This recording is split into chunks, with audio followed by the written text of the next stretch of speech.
Amen. Ce matin, nous sommes vraiment bénis. Et je dirais même durant toute cette semaine. Parce qu'aujourd'hui, ce n'est que l'introduction tout simplement.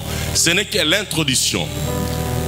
Et les choses plus grandes commenceront. La profondeur commence le mercredi, le jeudi, le vendredi. Et nous allons terminer le dimanche prochain. Amen. Amen. Donc nous sommes vraiment gâtés, nous sommes bénis. La bonne nouvelle qui vient de loin. Alléluia. Constitue une grande bénédiction. En fait, on a été engendré par la même servante du Seigneur, l'apôtre Toumba Chaoumba, d'heureuse mémoire, que son âme repose en paix. On a été engendrés ensemble dans la même église. Alléluia. On a évolué ensemble. Donc on se connaît sur le plan évangélique. Non seulement sur le plan évangélique, mais Dieu a permis que nous puissions aller étudier ensemble, faire l'université ensemble. Alléluia. Alléluia. Donc on se connaît vraiment bien. Un ami dans l'évangile, un ami aussi des études. Les noms du son de la trompette, c'est lui qui l'a eu en révélation. En ce qui me concerne. Alléluia. Et lui a eu le privilège d'avoir une des dimensions de noms révélés qui m'ont été donnés. Et lui opère dans la dimension d'apôtre. Il s'agit bien d'apôtre Nestor Wemboloa. Nous allons l'accueillir avec joie.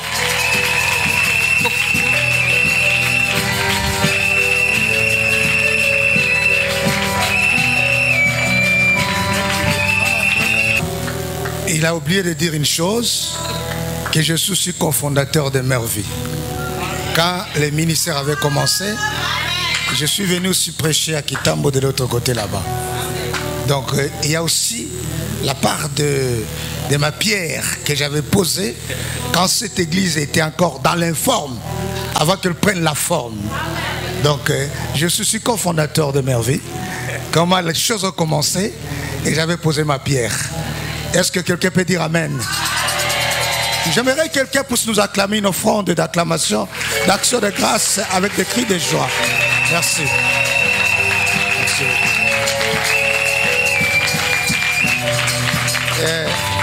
Je crois bien, l'homme de Dieu vous a parlé de la vision que Dieu m'avait montrée il y a plus de 15 ans, parce que ça fait 17 ans que je suis en Allemagne. Et avant que je m'en aille, Dieu m'avait parlé le problème des trompettes. Là, c'est plus un ministère prophétique qui est caché dans votre Père. Il y a des choses qu'il parle, qu'il voit, qu'il annonce, comme en parlant, oh, ce sont des prophéties. Quand vous saisissez cela, vous êtes bénis. Est-ce que quelqu'un peut acclamer le Seigneur? Donc, pourquoi il opère aussi souvent dans la dimension prophétique, parce que dans l'interprétation des trompettes, quand Dieu dit à Moïse de faire les trompettes, de sonner la première trompette des reins, et puis la trompette des cornes, là ce sont des dimensions prophétiques. Les reins c'est le jugement, mais la corne c'est l'éternité. Est-ce que quelqu'un peut dire Amen?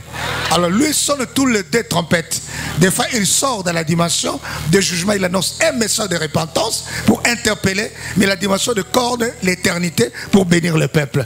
Et c'est une dimension que Dieu lui a accordée. Est-ce qu'on peut acclamer pour toutes ces dimensions dans la vie de l'homme de Dieu?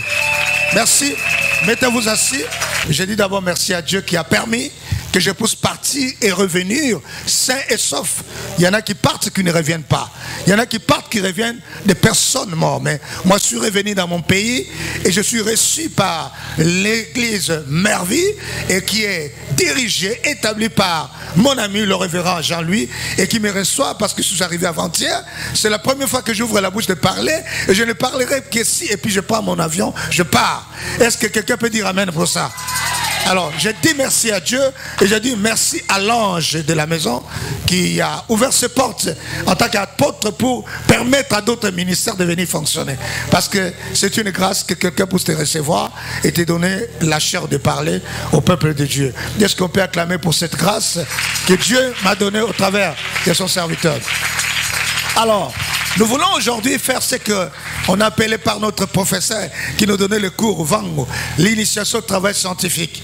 Aujourd'hui, on va faire l'introduction introductive, c'est-à-dire on va donner un peu l'idée sur ce que nous allons parler tout au long de cette semaine. J'aimerais te dire une chose, si tu rates un jour, tu vas rater une bénédiction, tu vas rater une révélation. Donc, mercredi, jeudi, vendredi, dimanche, nous serons là pour décortiquer la sagesse mystérieuse de Dieu, comment elle doit impacter nos vies, impacter nos familles, nos foyers, nos affaires, en fait de nous propulser encore dans une autre dimension. J'aimerais te dire cette semaine qui commence, à partir d'aujourd'hui, quelque chose commence dans ta vie au nom de Jésus-Christ. Alors nous sommes dans l'épître de Paul aux Corinthiens, chapitre 2, les versets 6 à 10. Nous allons introduire sur l'impact de la sagesse mystérieuse de Dieu. On peut se mettre debout pour lire la parole. Je vous en prie, par respect, si on peut lire la lecture ensemble, comme lisaient les Israélites, par respect de la parole de Dieu. 1 Corinthiens, chapitre 2, versets 6 à 10. J'aimerais que tout le monde lise dans sa parole, dans sa Bible. Tu as la Bible électronique ou bien tu as la Bible en papier, tu peux lire avec nous ensemble. Ça nous permet de comprendre déjà les textes avant d'interpréter les textes pour ne pas avoir de prétexte. Nous allons lire. On peut lire ensemble. 2. Cependant, c'est une sagesse que nous prêchons parmi les parfaits. Sagesse qui n'est pas de ce siècle, ni des chefs de ce siècle, qui vont être anéantis. Nous prêchons la sagesse de Dieu mystérieuse et cachée, que Dieu caché avec les siècles et avait destiné pour notre gloire. Sagesse qu'aucun des chefs de ce siècle n'a connue, car s'il l'eût connu, il n'aurait pas crucifié le Seigneur de gloire. Mais comme il est écrit, ce sont des choses que l'œil n'a point vues, que l'oreille n'a point entendues et qui ne sont jamais montées au cœur d'un homme naturel, mais des choses que Dieu a préparées pour ceux qu'il aime. Et Dieu nous les a révélés par l'Esprit, car l'Esprit sont tout et même les profondeurs de Dieu. Est-ce que Toko Betelanza Menabiso Aboko? Gloire au Seigneur. Merci, Tofanda. Moi, je suis quelqu'un qui bouge, je ne reste pas mobile dans la chair parce que nous sommes des pentecôtistes. Et notre maman qui nous a impactés dans la foi chrétienne et dans les ministères, elle était une femme forte, évangéliste, puissante en parole et en œuvre. C'est elle qui nous a transmis la grâce de miracles et de prodiges. C'est la première apôtre du Congo femme qui s'appelait Maman Tumba Charumba. Est-ce qu'on peut acclamer le Seigneur pour cela? Gloire au Seigneur. Aujourd'hui, j'aimerais parler une introduction seulement sur l'impact de la sagesse mystérieuse de Dieu. Or, pour parler de l'impact, il faut que nous puissions d'abord connaître qui est la personne. La sagesse mystérieuse de Dieu n'est pas seulement une chose ou une dimension, mais c'est une personne. Tu peux me dire amen? Donc, la sagesse mystérieuse de Dieu n'est pas seulement une dimension, mais c'est une personne. C'est pourquoi c'est par là que je vais introduire mon message. Mais aujourd'hui, j'aimerais vous présenter que cette sagesse que Paul parle dans le livre des Corinthiens, c'est une personne. Et Dieu m'a fait la grâce en 2012. J'étais parti en Grèce. Je suis arrivé à Corinthe. Corinthe, c'est 100 km d'Athènes. Athènes, c'est pratiquement la capitale de la Grèce. C'est tout près au bord de la mer Méditerranée. Je suis arrivé à Corinthe, là où Paul a écrit cette épître. Et je veux que c'est une ville qui existe. Et Corinthe, c'est une ville qui est au bord de la mer, où il y avait beaucoup de marchands, de commerçants qui venaient, des femmes qui achetaient, qui revendaient. C'était une ville métropolitique, en fait. Et dans l'époque des temps des apôtres. Et c'est une ville qui était très riche en puissance et en force, en commerce. Et l'apôtre Paul écrit cette épître dans le sens qu'il y avait des intelligents, des Grecs, et qui aimaient la sagesse et l'intelligence, mais pour les démontrer que la sagesse, l'intelligence de ce monde ne peuvent rien. Mais il y a la personne qui se représente, cette sagesse qui s'appelle Jésus-Christ de Nazareth. Alléluia! C'est pourquoi il est en train de le dire que nous prêchons une sagesse qui n'est pas de ce siècle. Parce que les Grecs avaient l'idée de connaître, de savoir qu'ils étaient les gens qui étaient plus intelligents et plus sages. Or Dieu, par sa grâce, il va confondre la sagesse de ce monde en faisant une personne sagesse afin de sauver l'humanité par le moyen de la foi, que par le moyen de Jésus-Christ notre Seigneur. Est-ce que quelqu'un peut me donner un amen? Donc, qui est cette sagesse incommensurable, insondable de Dieu? On nous parle que cette sagesse était cachée dans les temps, dans les siècles et dans les âges. C'est-à-dire dans les temps de l'Ancien Testament, dans les temps de tous les patriotes de l'Ancien Testament, cette sagesse était cachée. Mais Dieu, après avoir caché, il va le révéler. C'est ça même. Mystère, c'est un mot qui veut dire ce qu'on a caché, qui ne peut pas être accessible avec l'intelligence de l'homme, mais que Dieu révèle à la suite du temps pour que nous ayons la connaissance du jour et du temps. Est-ce que quelqu'un peut me donner l'amen? Quand nous parlons de la sagesse mystérieuse de Dieu, ce n'est pas seulement une dimension, mais c'est un homme. Eza moto. Oyonzambe abomba qui depuis kala na bileko na bikeke apesie na tango ya suka pete lingomba to bika to kangolama to pambolama to fongama. Est-ce que koloba nanga amen na kombo na Jésus Christ? Alors c'est pourquoi na tongo nous voulons connaître qui est cette sagesse. Et quelle est la personne qui est cette sagesse? Et comment cette sagesse mystérieuse de Dieu qui était cachée a été révélée aux saints apôtres de Jésus-Christ à l'église de ce temps de la fin? Est-ce que quelqu'un peut dire un amen? Et c'est Ngwezali? Est-ce que c'est Ngwezali? Le bananga même à casser la commune. Alors, tango tozo loba sagesse mystérieuse de Dieu, c'est-à-dire eza moboko mobomami oyo moto na mayele na yebo moto akuyi ko comprendre te, mais na lolenge ya bonzambe toyi ko simba yango pe ko pambolama yango lelo na tongo zo pambolama na kombo na Yesu, ozo kangolama na kombo na Yesu, Zambe azo kende ko salelo bikama na kombo na Yesu. Alors qui est cette sagesse? J'aimerais vous dire que la sagesse n'est pas seulement le vertu ou les dimensions des connaissances, mais c'est plus une personne. Le wananga azamoto. Sagesse c'est azamoto. Et Paul dit, nous ne prêchons pas seulement la sagesse de ce siècle, mais la sagesse de qui? De Dieu. Et cette sagesse vient d'en haut.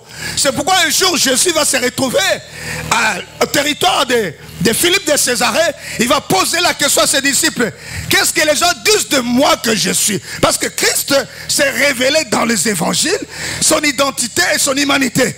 Et c'est là que nous voyons comment il est venu se substituer pour nous accorder ce que nous appelons le salut, la guérison, le miracle, la délivrance. Alors le Christ dans les évangiles, c'est une sagesse révélée, mystérieuse de Dieu. C'est pourquoi il va se retrouver dans le puits de Sichar. Il va parler avec la femme samaritaine qui était aveuglée. Mais quand la femme comprend que c'est lui que Dieu a décidé, es-tu le prophète? Ce soir, cet avant-midi, je te dis, Jésus va te visiter au nom de Jésus. Ah, c'est la gloire. C'est pourquoi Paul dit, ce mystère caché de tout temps, de toute éternité, qui a été révélé à ce temps de la fin. C'est quoi? Le Christ en, le proposition en vous, c'est l'espérance de la gloire. Oko koyate, oko kufate, oko zangate, yekati na yo elika na kembo, oko mona loboko na zambe. Même aujourd'hui tu n'as pas vu, mais demain tu vas voir. Alléluia. C'est pourquoi j'aimerais aujourd'hui vous présenter seulement cette personne. Comment il est présenté? Cette sagesse mystérieuse de Dieu qui était cachée. Il va se révéler par exemple dans Jean chapitre 1, il va se révéler comme la parole. Et Jean va dire, au commencement c'était quoi? La parole. La parole était avec et la parole était Dieu. C'est-à-dire la sagesse mystérieuse de Dieu qui était cachée, c'est fait quoi? La parole. Et ce matin, la parole guérit, la parole délivre, la parole change, la parole fonde la foi, la parole transforme, la parole libère. Si tu crois à la parole ce matin, le miracle de Dieu est avec toi. Alléluia. Est-ce qu'on va dire yeah? Yes. I believe. Je crois. Oh, Moïse, quand il vient dire au commencement, Dieu créa les ciels et ce qu'on a monté à dimension, il faut comprendre. Moïse vient dire Au commencement, c'était quoi? Dieu créait les ciels et la terre. Mais Jean dit au commencement, c'était la parole. Nanango azakoloba commencement à liboso. Il y a Jean et Moïse. Il y a Jean des Aliboso. C'est la parole qui a créé les ciels et la terre. Est-ce que koloba amen? Parce que Jean dit au commencement, c'était quoi? La parole. Mais Moïse vient, il dit quoi? Au commencement, Dieu créa. Qui a créé le ciel et la terre? C'est la parole. C'est que les commencements des gens précèdent le commencement de Moïse. Aïe, aïe, aïe, aïe. Qui a compris cette révélation? Qui a compris cette révélation? Le bananga amen. Quoi? Na Congo, l'église à Congo est moto. Mais quand on a outil pote sika malili, mais na zomo na bilo moto te. Biso kuna to na malili, na outil kuna malili 4 degrés. Na komi na Éthiopie 31, na kiti na Kinshasa 27. Donc nous comprendre c'est que Congo est en moto. Alors na ina mona bato a moto na tongo alors. Est-ce que moto salé? Alors la sagesse mystérieuse de Dieu, c'est celui, la parole qui a été faite chair. Et Jean le présente comme étant la parole qui a créé les ciels et la terre. Ce qui veut dire que le premier commencement, ce n'est pas celui de Moïse, de Genèse chapitre 1. Le premier commencement, c'est quoi? C'est Jean chapitre 1. Parce que la Bible dit, rien n'a été fait sans elle et tout a été créé par lui, en lui et pour lui. Alléluia. Nous sommes en train seulement de décortiquer la sagesse mystérieuse de Dieu. C'est qui? C'est la parole.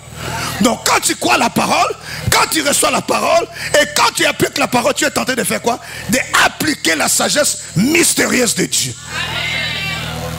Et Jean chapitre 2, il va se présenter comme la personne qui change l'eau en vin. Là, il est à Cana, c'est pratiquement au bord de la mer de Galilée. Il y a Capernaum à côté et de l'autre côté, il y a Nazareth et puis il y a Cana. Et jusqu'aujourd'hui, on a construit un endroit où les gens vont là-bas chercher les mariages, célébrer les mariages. On a fait un petit temple comme ça. Dieu a fait la grâce, on est arrivé aussi là-bas.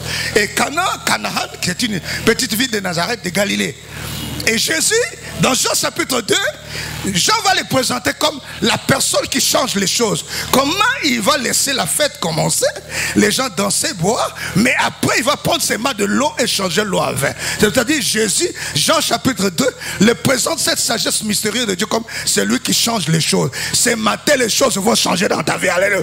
Lui qui a changé l'eau en vin, lui qui a changé l'eau en vin à Cana, il va changer ta vie de la maladie à la guérison, de l'échec à la réussite, de la pauvreté à la richesse, de l'échec. Est-ce que tu peux dire amen avec moi?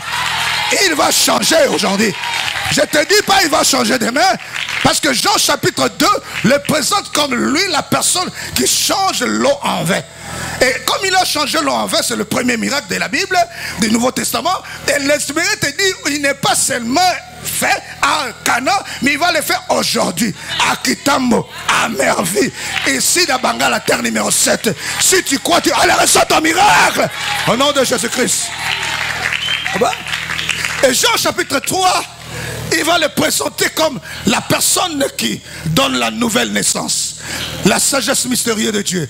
Il va rencontrer un érudit de la parole qu'on appelle Nicodème. Quand il va le croiser, il va dire, mais tu dois naître de nouveau. Mais il va lui dire, non, non, non. Comment un vieux comme moi avec la barbe pourrais-je encore rentrer dans le sein de ma mère?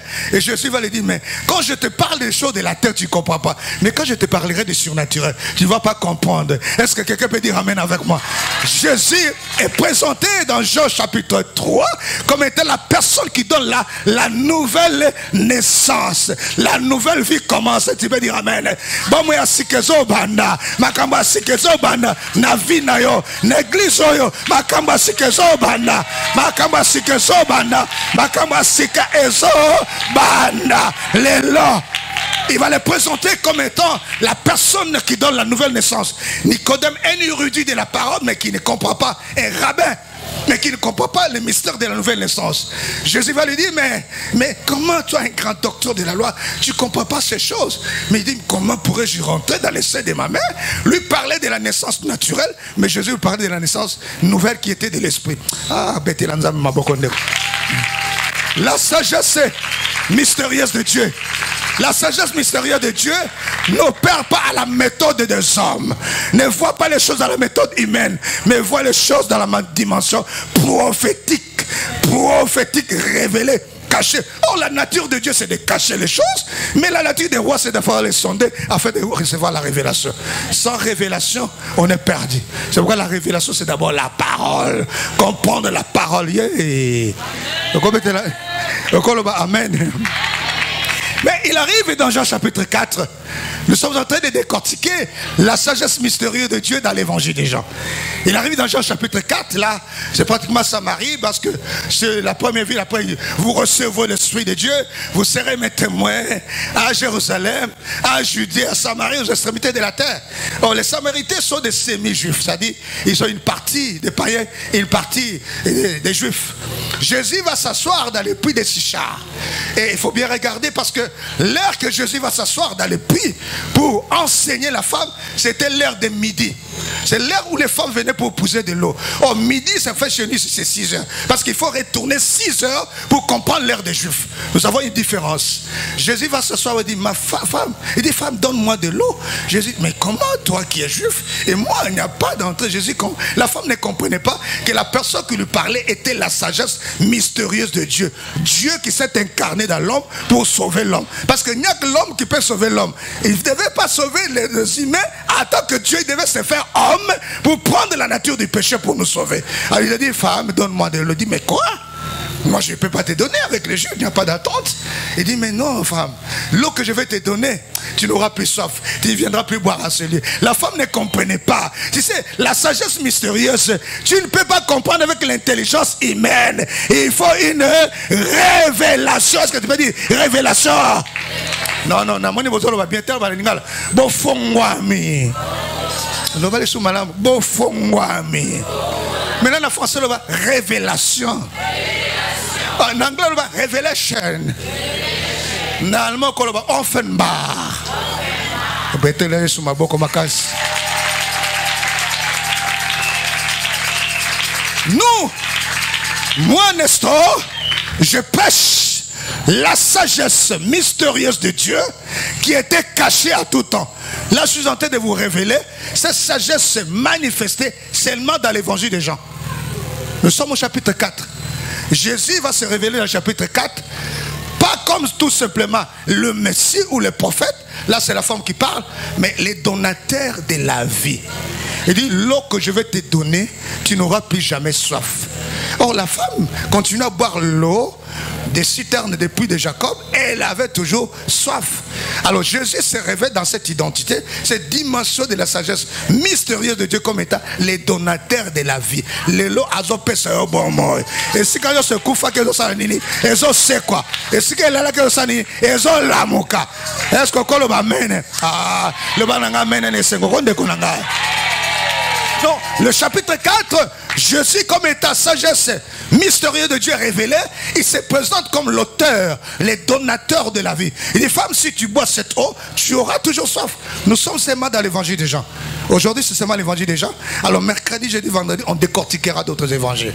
Il dit, mais femme, mais si moi je te donne l'eau, mais tu n'auras plus jamais soif. Il dit, mais alors donne-moi cette eau. Et la femme me dit, mais regarde, avant je t'ai donné de l'eau, tu as eu 5 maris. Même la personne que tu es venu poser de l'eau n'est pas ton mari. Ok, es-tu le prophète? C'est-à-dire que la sagesse mystérieuse de Dieu marche avec la révélation. Oh, un peuple sans révélation, un peuple sans frère. Et aujourd'hui, si tu n'as pas la vie, Jésus va te donner la vie éternelle, la vie en abondance, la santé, la prospérité. Il va te... Allez, reçois cela au nom de Jésus. Reçois cela ce matin. Jésus se révèle dans le puits de Sichar, mais il va en profiter pour régler le cycle qu'on appelle adoration. Parce que là, c'est là que Jésus a dit dans l'évangile que Dieu cherche de vrais adorateurs. Dans toute la Bible, c'est les textes qui définissent bien. Quand on parle le vrai, c'est l'adjectif qualificatif, le vrai et le faux. Il dit, bon, Dieu a besoin des adorateurs. Et quels sont les types d'adorateurs? Le vrai. C'est qu'il y a ensuite des faux en fait. Quand on parle de vrai, c'est qu'il y a des faux. C'est qu'on a appris en logique à l'université. Alors Jésus dit, l'heure est venue où vous n'allez plus adorer dans cette montagne, parce que les gens croient qu'il faut aller à Mangengengue pour adorer Dieu. Il faut aller dans les campus. Non, ça c'est faux. Une fausse conception. Le Nouveau Testament nous parle que si tu pries, jeûne, entre dans ta chambre, parfume-toi, prie. Reste là à l'église, Dieu est là. C'est pas Mangengengue, c'est pas seulement à le campus. Non, tu peux aller si l'Esprit te conduit, mais ce n'est pas ça. Et Jésus dit, c'est plus dans les montagnes là. La dispensation de la montagne a périmé. Nous sommes dans la dispensation du Saint-Esprit. Ah, la dispensation du Saint-Esprit. C'est une dispensation qui a périmé. Si tu prends un médicament périmé, ça va te tuer. Les gens qui ont fait la médecine connaissent un médicament périmé amène le poison et le poison amène la mort. Jésus dit, ce n'est plus dans les montagnes, ce n'est plus à Jérusalem, mais l'heure est venue, elle est déjà venue. Il parle le présent et le futur et le passé composé. Il dit voilà, elle est déjà venue. Où les vrais adorateurs. C'est-à-dire Jésus va restaurer la notion de l'adoration. Parce qu'aujourd'hui, les gens disent j'adore Dieu. Est-ce que tu adores vraiment Dieu? Tu es-tu vraiment un vrai adorateur? Es-tu vraiment un vrai adorateur? Adorer Dieu, on dit en esprit et en vérité. La vérité qui est la parole dans le cœur, par l'esprit de Dieu, par la vérité. Est-ce que vraiment, quand on a adoré, est-ce que tu as adoré vraiment en esprit? Mais tu étais vraiment concentré en esprit. Tu as vraiment adoré en esprit, mon ami. L'heure est venue, Jésus se révèle comme étant le donateur de la vie, mais l'instructeur de la notion d'adoration. Et il va le faire seulement à l'heure de midi. Oh, midi c'est pratiquement 12. Oh, nous sommes là dans les mystères de chiffrologie. Dieu prend les 12 pour accomplir la mission des 12 apôtres. Il prend les 12 pour les sacerdoces lévitiques. Il prend les 12 pour poser les pierres, pour restaurer le thé d'Élie. Il prend les 12 pour poser les fondements. Il prend les 12 pour poser les fondements de la nouvelle Jérusalem, de la cité de Dieu. Il va multiplier les pains, mais il va laisser 12 paniers qui vont rester. Ah, qui a compris cela? Dieu, il est dans les lettres, il est dans les chiffres. C'est ça le mystère. La sagesse mystérieuse. C'est l'heure de midi en fait. Il va remettre l'autel à sa place. Parce qu'avant que nous puissions parler de parvis et le lieu saint et les saints des saints, on commence par la restauration de l'autel. Or l'autel c'est le moyen qui nous permet d'être en contact avec Dieu. L'adoration est la première chose qu'on doit restaurer dans l'église. Ramener la bonne manière d'adorer et de louer Dieu. Alléluia. Enlever les semences des Philistins, des Moabites, des Ammonites. On doit adorer Dieu dans l'esprit et puis dans la vérité. C'est-à-dire que quand je l'adore, à moi je le sens et je le réalise, je le matérialise. Je suis concentré, je le vois. J'entre dans le surnaturel et je peux commencer à communiquer avec lui par l'esprit. Mais beaucoup de personnes sont là, on adore, mais il est à la maison, il pense à autre chose, il regarde autre chose. L'adoration, c'est un moyen important qui impacte le chrétien spirituellement et qui épanouit quelqu'un. Est-ce que tu peux me donner un amen avec joie? Est-ce que tu peux acclamer le nom du Seigneur Jésus? Là, nous sommes dans Jean chapitre 4.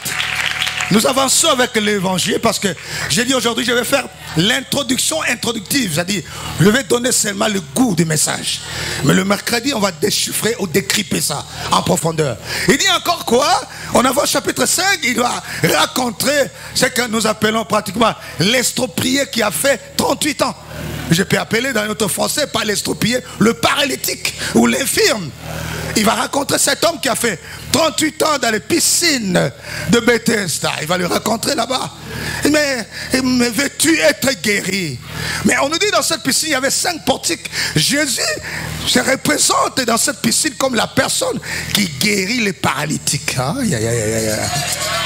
Il y a beaucoup de paralytiques spirituels dans l'église. Hein? Il y a beaucoup de gens qui sont paralytiques spirituels. Il dit, est-ce que veux-tu être guéri? La personne avait fait 38 ans. Dans la mathématique prophétique, on peut dire 3, c'est un mystère de l'éternité, Dieu le Père, le Fils et le Saint-Esprit. Et on peut dire 8, c'est l'éternité, parce que Dieu a créé 7 jours. Le 8e jour, c'est reposant. Alors si vous n'êtes pas quelqu'un qui a la sagesse de Joseph, de Daniel, vous n'allez pas comprendre. Parce que le chiffre et les lettres mentent ensemble. Est-ce que vous comprenez ce que j'ai dit? Mes amis, vous comprenez ce que j'ai dit? Alors pourquoi Jésus doit raconter seulement cet homme à 38 ans? Pour Nani n'a 38 ans, n'a 37 ans. Pourquoi Jésus a fait 3 ans et demi dans le ministère? Mais pourquoi il a raconté à 38 ans? Parce que il est celui, le Dieu des maîtres des temps et des circonstances. C'est dans la sagesse mystérieuse de Dieu qu'il a permis de le raconter à 38 ans. Et il va aller dans la piscine. Pendant que les gens de la piscine n'avaient pas besoin d'un homme qui était révélé, mais ils avaient besoin de l'ange, ils avaient besoin de se plonger dans l'eau. Mais cette fois-ci, non. On n'a plus besoin de l'ange, on n'a plus besoin de se plonger dans l'eau, on a besoin seulement de la parole. Lève-toi et fais quoi? Et marche! Lève-toi et marche! Pendant que Jésus lui dit, veux-tu être guéri? Dans le banal, il bien pour les Congolais. Je vais parler sur Tchouloubo. Ah. Je peux parler sur un tête là. Est-ce que vous avez un cambosal ou un qui est? Oui, on a lianine. On a lianine du coin. Mungu ko mungu machabu. Mungu doit pâtir un miracle. On a un faux congolais. Un vrai Congolais doit parler quand même les langues nationales. Hein? Il y a même des gens qui commettent tout bagavé. Donc je parle un peu de Kikongo, un peu de Chiluba, de Swahili et de Lingala. Alors, Jésus va lui poser la question. Est-ce que Olingi Ko Bika? Regardez maintenant comment la sagesse mystérieuse de Dieu qui a été manifestée à ce temps de la fin. Il va lui dire, mais veux-tu être guéri? Alors j'ai regardé qu'il va peut-être l'aider à le plonger dans la piscine. Oh, il ne savait pas que lui qui était là était la piscine, était l'ange, était l'eau. Ah! Même toi qui me suis dans Facebook, nous devons déclarer la sagesse mystérieuse de Dieu qui est une personne, un homme. Et lui, qui est Christ, comment il a opéré dans cette sagesse mystérieuse de Dieu? Il n'opère pas comme les hommes, comme les médecins de ce monde, mais il va opérer comme étant avec l'onction surnaturelle. Veux-tu être guéri?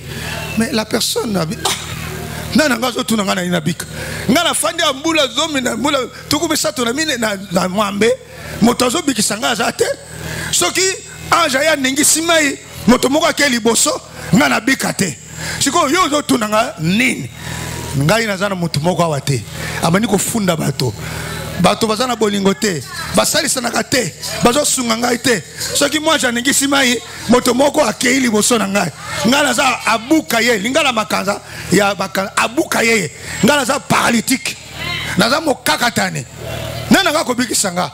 La sagesse mystérieuse de Dieu a été. Tous les gens ont besoin de maïté. Tous les gens ont besoin d'ange. Mais quand on a besoin de télémapé, Kambola, alléluia.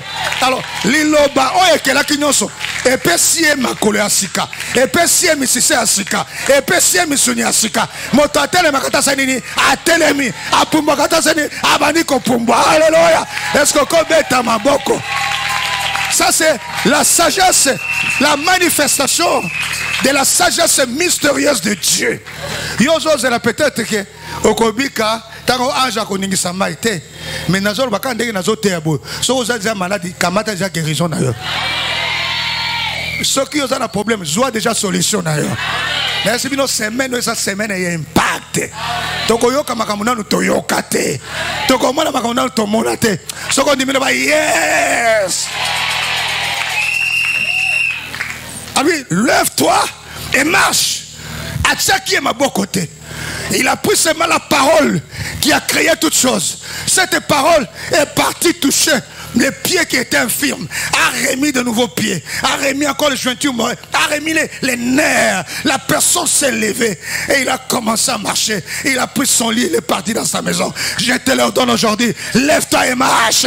Ta vie doit marcher, ta famille doit marcher, cette église doit marcher, ça va marcher, ça doit marcher, ça doit marcher, ça doit marcher, ça doit marcher, ça doit marcher. Les Congo doivent marcher, les Congo doivent avancer, ça doit marcher. Lève-toi et marche. Je te dis pas hier, aujourd'hui. Pas seulement aujourd'hui, le soir, maintenant. Pas seulement maintenant, à cet instant. Allez, reçois encore ton miracle. Ça doit marcher. La personne a marché. Alors je me pose la question. D'autres paralytiques et les aveugles qui étaient là, qui ont vu ce miracle, ils ont dit, mais qui est celui-ci? À qui même peut faire marcher un paralytique? Ça qu'ils sont plongés dans la piscine. Oh, les choses ont changé. Quand la dispensation change, c'est déjà qui ont la sagesse mystérieuse qui peut comprendre. La dispensation a changé. Ce n'est plus l'ange, ce n'est plus l'eau, ce n'est plus la piscine, mais c'est la personne qu'on appelle Jésus-Christ de Nazareth. Est-ce qu'on commet la yema boko? Ya Yesu. La dispensation a changé. Je suis en train de parachuter petit à petit parce que je suis quelqu'un qui respecte l'air. Hein. La notion d'état est très importante dans la spiritualité. On m'a donné 45 minutes, j'ai fait 40 minutes, donc j'ai fait presque 40 minutes, donc je vais terminer dans 5 minutes. Quelqu'un veut dire amen? L'esprit du prophète est soumis à qui? Au prophète.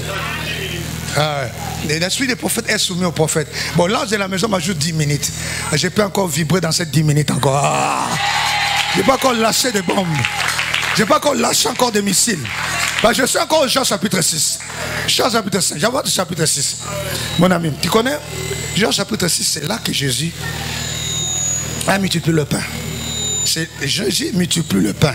Comment quelqu'un peut prendre 2 poissons et 5 pains pour nourrir 5000 personnes? Mais dans la loi de la mathématique, nous sommes avec votre pasteur économique de formation. Donc, la loi des mathématiques financières, comment tu peux prendre mbisimi balé, namapa mitano, au fulisango, au lait sabato kotomitano? Mais c'est impossible en fait. Mais c'est ça pratiquement. La sagesse mystérieuse de Dieu vient pour décortiquer, décryper ce qui est impossible et rendre possible. J'aimerais te dire aujourd'hui, ton miracle est possible. Ta guérison est possible. Ta délivrance est possible. Ta fécondité est possible. Ah, vous répondez malin, ta prospérité est possible. Ton élévation est possible. Ton succès est possible. Ta stabilité est possible. Ton voyage en Europe est possible. Donc, il y a un visa à $30. Bateau va le visa au Kende Poto na émission n'est pas côté yawa. Au Kende pe kalamingité. Mais ce qu'on commis, tout n'a qu'à papa Jean-Louis appelle ce numéro nanga ou lukangai. Alors, on arrive Jean chapitre 6. Ma maman est et c'est Godali. Ah oui, mais Jésus va multiplier le pain. Pourquoi je suis pourquoi? Parce que tout la foule non disciple André. Comme André est à place place à coller à ma pesili, André les autres. Et comme Pierre et Jean, Jacques. C'est-à-dire, et ça n'a pas tout ça, il tient dans le ministère pour ne pas point mon combo. Aïe, peut-être Sungi bino pas kenai. Est-ce qu'on connaît pas men? Mais à côté de la binoté, André Bazalia est belé. Est-ce que André Bazalia, aux Alambissimi Balena m'a pas combien? Méthane. Mais comment Moutako foule ça? La multiplication c'est impossible. L'addition c'est impossible. Mais Jésus va seulement prendre ça. Dans la sagesse mystérieuse de Dieu, comme il était le créateur qui s'est fait homme, il va élever seulement ça, il va multiplier seulement par la prière. Il a rendu grâce, puisqu'on donnait, il y a une main invisible surnaturelle qui remplaçait dans les paniers. Bazui moko, il y a zongisimi balé. Bazui moko, il y a zongisimi balé. Paniers aussi raté. 5000 maliers, batondi. Mais tu as combien de paniers? 12 paniers. Pourquoi 12 paniers tikal? Mystère a chiffré 12. C'est pour te dire que dans cette conférence qui va commencer, qui a commencé aujourd'hui, nous allons décortiquer les mystères de la multiplication. Comment tu peux devenir grand, riche, béni, prospère, rien, avec les moyens de bord que tu as. Avec ce que tu as, le pain que tu as, tu peux devenir grand et riche. Jésus prend les 2 poissons et 100 pains. Il va les rendre grâce, plus on prenait dans les paniers, il remplaçait. On prenait, il remplaçait. Qui remplaçait? C'était la main invisible de Dieu, de la sagesse mystérieuse de Dieu. Le Dieu de la multiplication. Betela et Maboko, yango. Mon bon, on a eu, oh, yangé matakate. Mon bon, on a eu, ils ont $100. Ils ont $50. Ils ont $2000. Non, la sagesse mystérieuse de Dieu est capable de prendre le pain que tu as et les multiplier. Alléluia. Et pourquoi dans cette conférence, il va faire quoi? Multiplier. Dans l'ingala qui tombe à ko foule sabiso. Foula ngenga ko foula biso. Est-ce qu'on peut te le maboko? Yeme. Ya yes. Moi des alingala na biso ba kinoa ponga pe na kinoa na mwana bandale na mwana bandale bo comprendre kaka. Alors, toujours qu'il y a ça. Sagesse mystérieuse de Dieu est comme une Jean 7. C'est là qu'il va rencontrer encore la fête. Aïssi Bangal, oui. L'heure vient, il est déjà venu. Que celui qui a soif vienne boire. Il dit, mais celui qui croit en moi, des fleuves d'eau vive couleront de son sein. Là, Jésus parlait de quoi? De l'onction sans mesure. Jésus, dans Jean chapitre 7, il se présente comme la personne qui donne la plénitude qui n'a pas de limite. Et l'église, on a besoin de l'onction sans mesure. Il dit, des fleuves d'eau couleront de son sein et jusqu'à ce que ça va déborder, ça va jaillir jusqu'à l'éternité. Il se présente comme la personne qui donne, qui accomplit la promesse du Saint-Esprit. Et ce matin, bien aimé dans le Seigneur, yo motoso lembaki, okomaki na motaou na mabonde na vie spirituelle, na mosala nzamba, nzamba azo tondisa yo, azo bakisela yo, azo latisa yo, azo kokisa na molimo, o telema, o salela ye, o koma mwasi ya nguya, lo lengana no yo koma te. L'onction impacte, attire la faveur. Le Saint-Esprit, quand il vient la plénitude, parce qu'il y a recevoir, c'est une dimension, être rempli, c'est être revêtu. Il y a 3 dimensions. Donc Jésus va décortiquer sur la promesse du Saint-Esprit. Mais il descend maintenant dans chapitre 8, Jean 8. Il parle de la femme adultère. Là, c'est aussi un mystère. C'est dans Jean 8 qui va parler du mystère, de la sagesse mystérieuse de Dieu. Il arrive, les Juifs, selon la loi, bon, on a été un peu en Israël. Quand un homme et une femme a commis l'adultère, on doit l'amener, c'est un rabbin qui est un maître de la loi pour le lapider et on doit l'extirper à mort. On va amener la femme devant Jésus. Il dit, Seigneur, cette femme, on a attrapé un flagrant délit. Mais pourquoi on a amené seulement la femme, on n'a pas amené l'homme? Est-ce que la femme a fait cela seule? Non, l'injustice de la société judaïque condamnait seulement les femmes. Les femmes, est-ce que vous êtes là? Hein? Est-ce que vous êtes là? Mais écoutez la sagesse mystérieuse de Dieu. Il va faire quoi? Il dit, bon, en tout cas, parmi vous ici, c'est lui qui n'a pas un péché, il fasse quoi? C'est pourquoi les gens qui aiment condamner les autres, juger les autres, bien aimé. Si toi tu n'en as pas un péché à toi, pourquoi tu condamnes les autres? Laissez le temps au temps, Dieu fera sa grâce. On peut exhorter, on peut fortifier, on peut corriger, mais pas condamner. Tu peux dire, mon frère, ce que tu fais, c'est pas bon, c'est pas. C'est la parole, répondre à quelqu'un, c'est bon, mais pas juger et condamner quelqu'un, non. Alors Jésus a dit, bon, je vais vous démontrer la sagesse mystérieuse de Dieu. Tout celui qui n'a pas un péché, qui prenne la pierre, qui pousse. Tapez sur la femme.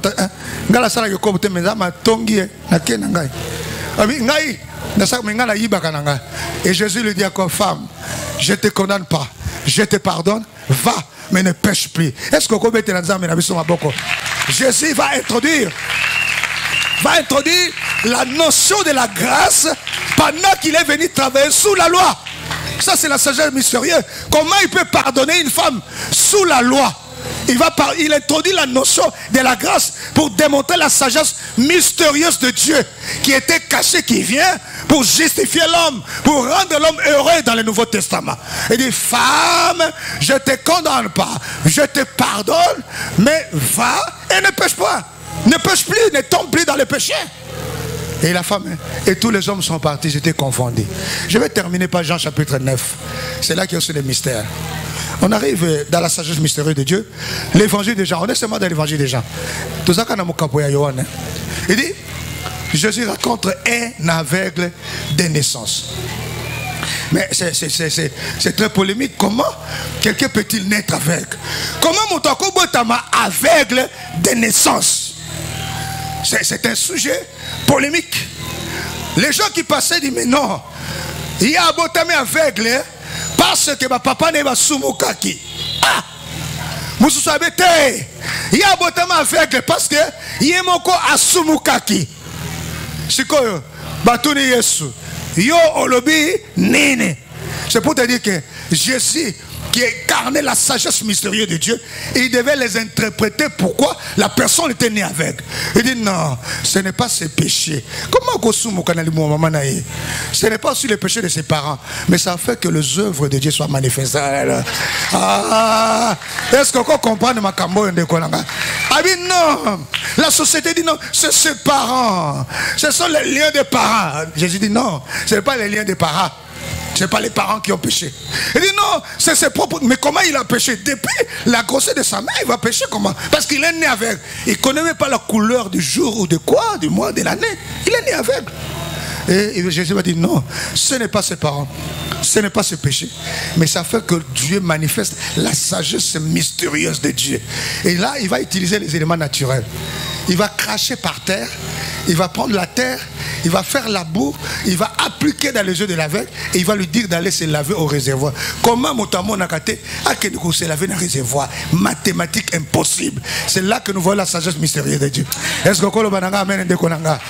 Motamo Nakate, révérend. Motamo Nakate. Ayepe couleur ya maïté, ayepe place robinet ngo ezate. Mozo tinangana kende ko sokola. Ba commentateur ya Bible non. Et ça va disciple va kende kinaye. Ba on savait baningo bazaki naye ba kende kinaye. Mais Bible le bien côté. Je peux pas faire parler la Bible où la Bible ne parle pas. Je m'arrête là où la Bible dit il est parti se laver et il vit clair. C'est ça que la Bible dit. Je m'arrête là-bas. C'est pour te dire que Jésus, pourquoi il a pris sur la terre? Pourquoi il a pris la salive? Et pourquoi il a appliqué dans les yeux et pour aller se laver dans les réservoirs? Mais pour Bartimée, il n'a pas fait ça. Pour Bartimée, il a dit bon, que tu recouvres la vie, que veux-tu que je fasse? C'est-à-dire Dieu, il est dans la révélation. C'est un Dieu multidimensionnel. Si tu n'as pas la révélation, tais-toi. Ça va y être ma camarade, fananier. Tout ça, c'est une interprétation. Dans le temps où il y a jardin d'Éden, il y a l'homme créé et l'homme formé. L'homme créé, c'est à l'image, à la ressemblance, c'est l'esprit et l'âme. Mais l'homme formé, c'est la terre. Dieu va prendre la terre et va former l'homme. Parce qu'il y a une différence en français, créer et former. C'est pourquoi Jésus va prendre la terre pour, avec laquelle on avait formé les yeux de cette personne. Pourquoi il prend la salive? Parce que la salive, c'est la vie de la personne. Sa vie, il va prendre la vie, il va mettre sur la terre. Pourquoi il va prendre l'eau? Parce que l'eau, c'est le Saint-Esprit, c'est la parole. Il va se laver. Il a utilisé l'eau, il a utilisé la salive, il a utilisé la terre. C'est pour te dire que c'est pourquoi il a pris les éléments naturels pour guérir un homme qui est aveugle naturel. Est-ce qu'on peut Bethléem ma boko? Bethléem ma boko.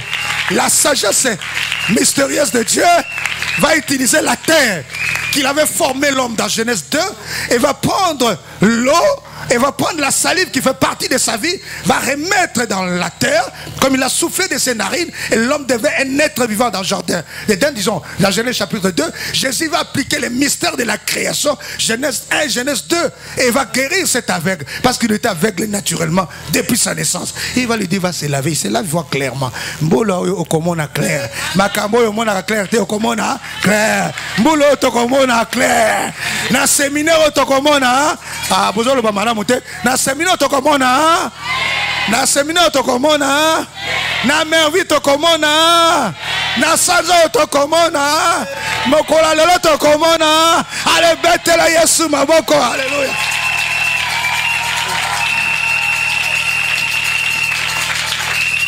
Et c'est par là que je vais terminer. On va poser la question à cet homme. Je rentre maintenant dans la chair. On va poser la question à cet homme. Comment a-t-il été guéri? Qui t'a guéri? Qui t'a guéri? Il va lui dire, moi je ne sais pas. Et ses parents vont entrer en contradiction avec les Sanhédrins, les comités de l'époque qui dirigeaient les judaïstes. Non, tout le monde n'a habité. Moi je ne connais pas cet homme. S'il est pécheur, moi je ne sais pas où. Comme dit les Ouest Africains français. S'il est pécheur, moi je ne sais pas où. Et s'il est magicien, moi je ne sais pas où. Mais moi mon problème c'est quoi? J'étais aveugle, hein. Il m'a dit de se laver. Je me suis lavé et je vois clair. Problème n'a raté.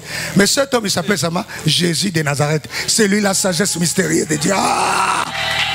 Est-ce que comme était là Yesu maboko? Comme était là Jésus, c'est celui qui est la sagesse mystérieuse de Dieu, qui était cachée dans l'Ancien Testament, qui était caché dans les temps passés, mais révélé à ces temps pour notre salut, pour notre prospérité, pour notre bénédiction, pour notre élévation. Allez, reçois cela au nom de Jésus. Que Dieu vous bénisse abondamment. Alléluia.